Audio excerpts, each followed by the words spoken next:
Des livres censurés, des ouvrages érotiques. Saviez-vous qu'il existait dans certaines bibliothèques Des enfers.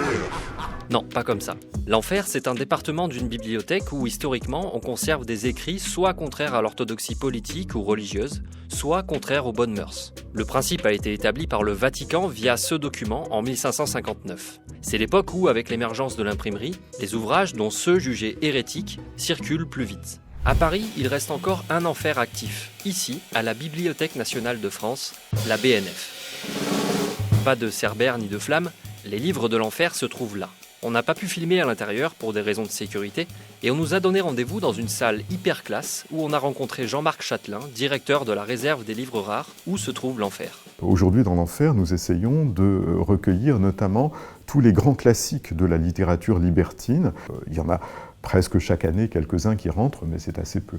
La particularité de l'enfer de la BNF, c'est qu'il contient uniquement des ouvrages originaux, érotiques ou carrément porno. Du Sade, du Apollinaire, du Verlaine, des romans, des contes, des chansons, des poèmes.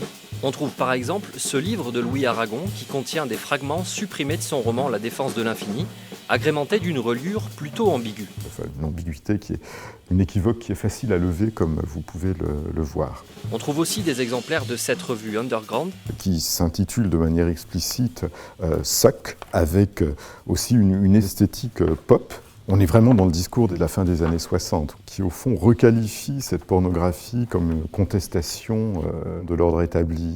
L'enfer de la BNF a été créé dans les années 1830, pas par le pouvoir, mais par ce qui était alors la Bibliothèque royale. Ce n'est pas une salle dédiée, mais simplement une cote, un code qui donne l'adresse d'un livre dans les rayonnages, apparu en 1844. Dans les années 1830-1840 et jusque dans une période avancée du XXe siècle, l'enfer sert au fond à reléguer des livres qu'on ne veut pas mettre entre toutes les mains. De 150 livres à la fin des années 1830, on est passé à 2600 aujourd'hui, acquis par le passé au gré des saisies judiciaires ou douanières, et aujourd'hui achetés par la BNF.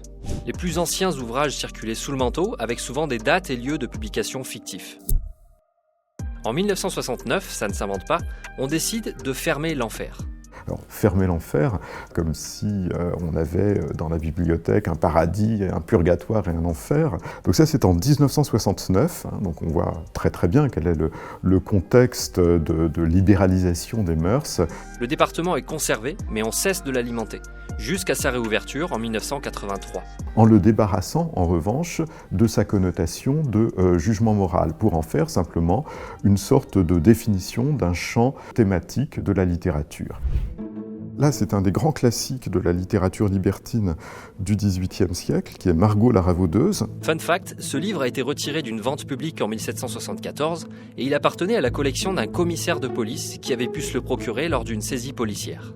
On trouve aussi Le Château de Seine, un livre de Bernard Noël qui a été condamné par la justice pour outrage aux mœurs en 1973. Et Bernard Noël avait pour défenseur Robert Badinter.